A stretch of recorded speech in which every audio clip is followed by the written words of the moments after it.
ಇನ್ನು ಎರಡನೇ ಸುದ್ದಿಯತ್ತ ಗಮನ ಹರಿಸ್ತಾ ಹೋಗೋದಾದ್ರೆ ಡಿಜಿಪಿ ರಾಮಚಂದ್ರ ಈ ಹೆಸರು ಕೇಳಿದ್ರೆ ಇಲ್ಲಿ ತನಕ ಶಿಸ್ತು ಯೂನಿಫಾರ್ಮ್ ನೆನಪಾಗ್ತಾ ಇತ್ತು. ಬಟ್ ನಿನ್ನೆಯಿಂದ ಅವರ ರಾಸಲೀಲೆಯ ವಿಡಿಯೋಗಳು ನೆನಪಾಗ್ತಾ ಇದೆ. ಈ ವಿಡಿಯೋಗಳು ಹೊರ ಬರ್ತಾ ಇದ್ದಂತೆ ಶಾಕ್ ಮೇಲೆ ಶಾಕ್ ಸುದ್ದಿ. ಅವರಿಗೆ ಶಿಸ್ತಿಗೆ ಹೆಸರಾಗಿದ್ದ ಇಲಾಖೆಯ ಮಾನ ತೆಗೆದ ಕಾಮರಾವ್ ಸಮವಸ್ತ್ರದಲ್ಲಿಯ ಮಹಿಳೆಯರ ಜೊತೆಗೆ ಸರಸ ಆಡ್ತಾ ಇದ್ರು. ಡಿಜಿಪಿ ಅಮಾನತಾದ ಬೆನ್ನಲ್ಲೇ ಅಥವಾ ಸಸ್ಪೆಂಡ್ ಆದ ಬೆನ್ನಲ್ಲೇ ಇದೀಗ ಅವರ ವಿರುದ್ಧ ಇಲಾಖಾ ತನಿಖೆ ಶುರುವಾಗುತ್ತೆ. ರಾಮಚಂದ್ರ ರಾಸಲೀಲೆ ವಿರುದ್ಧ ಮಹಿಳಾ ಆಯೋಗ ಕೆಂಡ ಕಾರ್ತಾ ಇದೆ. ಪೊಲೀಸ್ ಮಹಾನಿರ್ದೇಶಕರಿಗೆ ಮಹಿಳಾ ಆಯೋಗ ಪತ್ರ ಬರೆದಿದೆ. ಕಾಮಚಂದ್ರ ರಾವ್ ವಿರುದ್ಧ ಕ್ರಮ ತಗೋಬೇಕು ಅಂತ ಮಹಿಳಾ ಆಯೋಗ ಒತ್ತಾಯ ಮಾಡ್ತಾ ಇದೆ. ಡೆಫಿನೆಟ್ಲಿ ಕ್ರಮಗಳಾಗತ್ತೆ. ಸರ್ಕಾರದ ಮುಖ್ಯ ಕಾರ್ಯದರ್ಶಿಗೂ ಕೂಡ ಮಹಿಳಾ ಆಯೋಗ ಪತ್ರ ಬರೆದಿದೆ. ವಿಡಿಯೋ ಬಗ್ಗೆ ತನಿಖಾ ವರದಿಯನ್ನ ಮಹಿಳಾ ಆಯೋಗ ಕೇಳಿದೆ.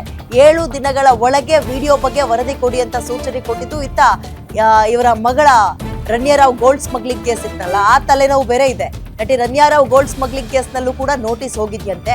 ರಾಮಚಂದ್ರ ರಾವ್ಗೆ ಈಗ ವಿಚಾರಣೆಗೆ ಹಾಜರಾಗಬೇಕು ಅಂತ ನೋಟಿಸ್ ಕೊಟ್ಟಿದ್ದಾರೆ. ಪೊಲೀಸ್ ಇಲಾಖೆ, ರಾಜ್ಯದ ಪೊಲೀಸ್ ಇಲಾಖೆ, ಅದರಲ್ಲೂ ಪ್ರಮುಖವಾಗಿ ಶಿಸ್ತಿನ ಇಲಾಖೆ ಅಂತ ಹೆಸರುವಾಸಿಯಾಗಿತ್ತು. ಮೊನ್ನೆ ತಾನೇ ಒಂದು ರಿಪೋರ್ಟ್ ಬಂದಿತ್ತು. ಆ ಹೆಗ್ಗಳಿಕೆ ಇನ್ನೂ ಹಚ್ಚ ಹಸಿರಾಗಿರುವಾಗಲೇ ಕಪ್ಪು ಚುಕ್ಕೆ ತರುವಂತಹ ಸುದ್ದಿ ಇದು. ಅದರಲ್ಲೂ ಯೂನಿಫಾರ್ಮ್ ಮತ್ತು ಆಫೀಸ್ ಒಳಗೆ ಅವರ ಅಸಭ್ಯ ವರ್ತನೆ. ಮಹಿಳಾ ಆಯೋಗ ಈಗ ಎಂಟ್ರಿ ಕೊಟ್ಟಿದೆ. ಬಹಳ ಕುತೂಹಲ ಮೂಡಿಸ್ತಾ ಇರೋದು ಅಥವಾ ಪ್ರಶ್ನೆಗಳು ಕಾಡ್ತಾ ಇರೋದು, ಇದು ಎಷ್ಟು ವರ್ಷದ ಹಿಂದಿನ ವಿಡಿಯೋ. ಆ್ಯಂಡ್ ಅವ್ರು ಹೇಳ್ತಾರೆ AI ಇರ್ಬೋದು, ಫ್ಯಾಬ್ರಿಕೇಟೆಡ್ ಇರ್ಬೋದು, ವಾಟ್ ಎವರ್, ಅವ್ರು ಸಮಜಾಯಿಷಿ ಕೊಡ್ತಾ ಹೋಗ್ಬೋದು, ತೇಪೆ ಹಚ್ಚೋಕೆ ಪ್ರಯತ್ನ ಪಡ್ಬೋದು. But investigation ಅನ್ನುವಂಥದ್ದಾಗುತ್ತಲ್ವಾ. ಈಗ ರಾಜ್ಯದ ಒಬ್ಬ DGP, ಯಾರೋ ಪೊಲೀಸ್ ಕಾನ್ಸ್ಟೇಬಲ್ಲೋ ಮತ್ತೊಂದೋ ಮಗದೊಂದೋ ಅಂದ್ರೆ ಅದೊಂದು ರೀತಿ ಇಷ್ಟೊಂದು ದೊಡ್ಡ ಮಟ್ಟದಲ್ಲಿ ಸದ್ದು ಮಾಡ್ತಾ ಇರಲಿಲ್ಲ. ಆ್ಯಂಡ್ ಎಷ್ಟು ವರ್ಷಗಳ ಹಿಂದಿನ ವಿಡಿಯೋ. ಉದ್ದೇಶ ಏನು ಈಗ ವೈರಲ್ ಮಾಡಕ್ಕೆ? ಆ ಹೆಣ್ಮಕ್ಳು ಯಾರು? 2 ವಿಡಿಯೋದಲ್ಲಿರುವಂತಹ ಹೆಣ್ಮಕ್ಳು ಒಬ್ಳೇನಾ ಅಥವಾ ಬೇರೆ ಬೇರೆಯವರ? ಆಡಿಯೋ ಬೇರೆ ವೈರಲ್ ಆಗ್ತಾ ಇದೆ. ಉದ್ದೇಶ ಪೂರ್ವಕವಾಗಿಯೇ ಕಾದು ಕಲ್ಲು ಹೊಡೆಯುವ ಕೆಲಸವನ್ನು ಯಾರಾದ್ರೂ ಮಾಡಿದ್ರಾ? ಇವೆಲ್ಲವೂ ಕೂಡ ಗೊತ್ತಾಗ್ತಾ ಹೋಗ್ಬೇಕು. ಇನ್ನು ಹನಿ ಟ್ರ್ಯಾಪ ಈ ಅನುಮಾನ ಕೂಡ ಇದೆ. ಸೊ ಸಸ್ಪೆಂಡ್ ಆಗಿದ್ದಾರೆ. ಮುಂದಕ್ಕೆ ಏನಾಗುತ್ತೆ ಕಾದ್ ನೋಡೋಣ ಈ ಪ್ರಕರಣ.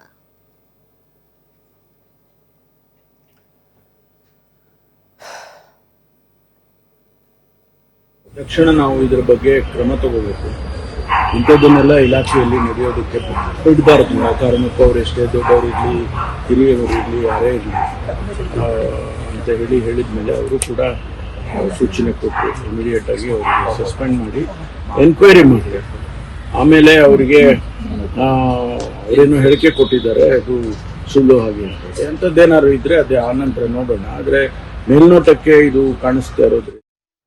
ಓಕೆ, ಇದ್ರ ಬಗ್ಗೆ ಮತ್ತಷ್ಟು ಮಾಹಿತಿ ನನ್ನ ಕಲೀಗ ಮಂಜುನಾಥ್ ನೀಡ್ತಾ ಹೋಗ್ತಾರೆ. ಮಂಜುನಾಥ್, ಅಡ್ಕೆಯಲ್ಲಿ ಹೋದ ಮಾನ ಆನೆ ಕೊಟ್ಟರು ಬರಲ್ಲ ಅಂತಾರೆ. ಇದು ಅಡ್ಕೆಯಲ್ಲಿ ಹೋಗಿರೋ ಮಾನ ಅಲ್ಲ, ಮರ್ಯಾದೆ ಪೊಲೀಸ್ ಇಲಾಖೆಯ ಮರ್ಯಾದೆನೇ ಹರಾಜಾಗೋಗಿದೆ. ಸೊ ತನಿಖೆ ಹೆಂಗಾಗುತ್ತೆ, ಯಾವ್ಯಾವ ಆಂಗಲ್ ನಲ್ಲಿ ಆಗುತ್ತೆ? ಆ ಹೆಣ್ಮಕ್ಳು ಮೇಲೂ ಕೂಡ, ಹೆಣ್ಮಕ್ಳಿಬ್ರು ಏನಿದ್ದಾರೆ ಅವ್ರ ಮೇಲೂ ಕೂಡ ಕೇಸ್ ಆಗೋ ಸಾಧ್ಯತೆ ಇದೆಯಾ? ಅವ್ರ ಇಲಾಖೆಯವರು ಅಂತ ಏನಾದ್ರು ಗೊತ್ತಾಯ್ತಾ ಅಥವಾ ಹೊರಗಿನವರು ಅಂತ ಗೊತ್ತಾಯ್ತಾ? ಡೀಟೇಲ್ಸ್ ಏನಿದೆ? ಈ ಇನ್ವೆಸ್ಟಿಗೇಷನ್ ಯಾವ್ಯಾವ ಆಂಗಲ್ ನಲ್ಲಿ ನಡೆಯೋ ಸಾಧ್ಯತೆಗಳಿದೆ? ಓವರ್ ಆಲ್ ಡೀಟೇಲ್ಸ್ ಕೊಡ್ತಾ ಹೋಗೋದಾದ್ರೆ ವಿದ್ಯೆ, ಇಡೀ ಪ್ರಕರಣವನ್ನು ನೋಡೋದಾದರೆ ಇಲ್ಲಿ ಈ ಮಹಿಳೆ ಏನು ರಾಮಚಂದ್ರ ಅವ್ರ ಜೊತೆ ಕಾಣಿಸ್ಕೊಂಡಿರ್ತಕ್ಕಂಥ ಮಹಿಳೆ ಇಲಾಖೆಯಲ್ಲಿ ಅವರು ಅಲ್ಲ, ಹೊರಗಡೆನವರು ಮಹಿಳೆ ಅನ್ನೋದು ಗೊತ್ತಾಗಿದೆ. ಯಾವುದೋ ಒಂದು ಕಷ್ಟದ ಪರಿಹಾರಕ್ಕಾಗಿ ಇವರನ್ನು ಒಬ್ಬ ಸಬ್ ಇನ್ಸ್ಪೆಕ್ಟರ್ ಮುಖಾಂತರ ಈ ಮಹಿಳೆ ಸಂಪರ್ಕ ಮಾಡ್ತಾರೆ. ಆ ನಂತರದಲ್ಲಿ ಇವರಿಬ್ಬರ ನಡುವೆ ನಡೀತಕ್ಕಂಥ ಒಂದು ಏನು ಚಾಟಿಂಗ್ಸ್ ಇರ್ಬೋದು ಅಥವಾ ಮಾತುಕತೆ ಭೇಟಿ ಇರ್ಬೋದು, ಅವರನ್ನು ಹತ್ರ ರೀತಿಯಾಗಿ ಮಾಡಿತ್ತು. ಅದೇ ಇವತ್ತು ರಾಮಚಂದ್ರ ರಾವ್ ಅವರಿಗೆ ಅವರ ಹುದ್ದೆಗೆ ಒಂದು ಕಳಂಕ ತರುವಂಥ ಮತ್ತು ಅವರು ಸಸ್ಪೆಂಡ್ ಆಗುವಂಥ ಕೆಲಸಕ್ಕೆ ನಾಂದಿ ಆಡಿದ್ದು. ಇಲ್ಲಿ ಈಗ ಮೊದಲಿಗೆ ಈ ವಿಡಿಯೋ ವೈರಲ್ ಆಗ್ತಾ ಇದ್ದಕ್ಕೆ ಸಂಬಂಧಪಟ್ಟಂತೆ ಏನಾದರೂ ಮಹಿಳೆ ದೂರನ್ನು ಕೊಟ್ಟಿದ್ದಾದರೆ ಯಾವ ಪೊಲೀಸ್ ಠಾಣೆ ವ್ಯಾಪ್ತಿಯಲ್ಲಿ ದೂರನ್ನು ಕೊಡ್ತಾರೆ, ಅಲ್ಲಿನ ಹಿರಿಯ ಅಧಿಕಾರಿಗಳು ಅವರನ್ನು ತನಿಖೆಯನ್ನು ಮಾಡ್ತಾರೆ. ಅಲ್ಲಿ ಮಹಿಳೆಯಿಂದಲೂ ಹೇಳಿಕೆಯನ್ನು ಪಡೆದುಕೊಳ್ತಕ್ಕಂಥದ್ದು. ಯಾಕಂತಂದರೆ ಇಲ್ಲಿ ಆಕೆಯ ಮೇಲೆ ಏನಾದರೂ ಆಮಿಷೆಯನ್ನು ಒಡ್ಡಿ ತನ್ನ ಈ ದುಷ್ಕೃತ್ಯಕ್ಕೆ ಅವರನ್ನು ಬಳಕೆ ಮಾಡ್ತಾ ಇದ್ರು ಅನ್ನೋದಾದರೆ, ಆ ಮಹಿಳೆ ಕೊಟ್ಟಂಥ ದೂರಿನ ಆಧಾರದ ಮೇಲೆ ಒಂದು ಲೋಕಾಯುಕ್ತ ಪೊಲೀಸ್ ಠಾಣೆಯಲ್ಲೂ ಸಹ ದೂರು ದಾಖಲಾಗುತ್ತೆ. ಭ್ರಷ್ಟಾಚಾರ ನಿಯಂತ್ರಣ ಕಾಯ್ದೆ ಅಡಿಯಲ್ಲಿ ಒಂದು ದೂರು ದಾಖಲಾಗುತ್ತೆ. ಅದನ್ನು ಹೊರತುಪಡಿಸಿ ಆ ಲೋಕಲ್ ಪೊಲೀಸ್ ಠಾಣೆಯಲ್ಲೂ ದೂರು ದಾಖಲಾಗಿ ಅಲ್ಲಿನ ಇವರ ಅಂದರೆ DGP ರ್ಯಾಂಕ್ ಇರ್ತಕ್ಕಂಥ ಹಿನ್ನೆಲೆಯಲ್ಲಿ ಇವರ ಸಮಕಾಲೀನ ರ್ಯಾಂಕ್ ಅವರು ಅಥವಾ ಇವರಿಗಿಂತ ಹೆಚ್ಚಿನ ಅಂದರೆ ಒಬ್ಬ IAS ಅಧಿಕಾರಿ ಅದು ಒಂದು ಇನ್ವೆಸ್ಟಿಗೇಷನನ್ನು ಮಾಡುವಂಥ ಅವಕಾಶ ಇರುತ್ತೆ.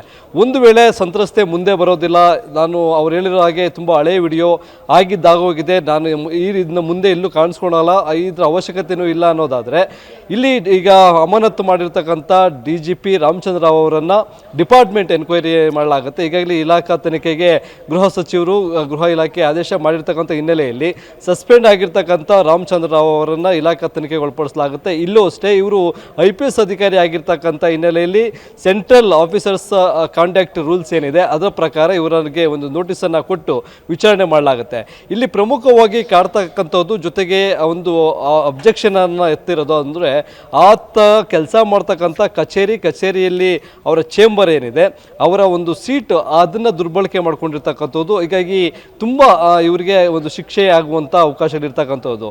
ಇಲ್ಲಿ ಒಬ್ಬ ಸಾರ್ವಜನಿಕ ಅಧಿಕಾರಿಯಿಂದ ಸರ್ಕಾರ ಏನು ನಿರೀಕ್ಷೆಯನ್ನು ಮಾಡಿರೋದಿಲ್ವೋ ಆ ರೀತಿಯಾಗಿ ಇವರು ನಡ್ಕೊಂಡಿದ್ದಾರೆ. ಒಂದು ಸಾಮಾಜಿಕ ನ್ಯಾಯವನ್ನು ಕೊಡಿಸ್ಬೇಕಂತ ಸ್ಥಳದಲ್ಲಿ ಕೂತ್ಕೊಂಡು ಬೇರೆ ಒಬ್ಬರೊಂದಿಗೆ ಅಸಭ್ಯವಾಗಿ ವರ್ತನೆ ಮಾಡ್ತಕ್ಕಂಥದ್ದು, ಇಲಾಖೆಗೆ ಧಕ್ಕೆ ತರುವಂಥ ಕೆಲಸವನ್ನು ಮಾಡಿದ್ದಾರೆ. ಹೀಗಾಗಿ ಅವರ ವಿರುದ್ಧ ಈ ಸೆಂಟ್ರಲ್ ಆಫೀಸರ್ಸ್ ಕಾಂಟ್ಯಾಕ್ಟ್ ರೂಲ್ಸ್ಗಳಲ್ಲಿ ಏನೆಲ್ಲ ಒಂದು ಶಿಕ್ಷೆಗಳಿಗೆ ಒಳಪಡಿಸ್ಬೋದು ಅದನ್ನು ಇಲ್ಲಿ ಜಾರಿ ಮಾಡಲಾಗುತ್ತೆ.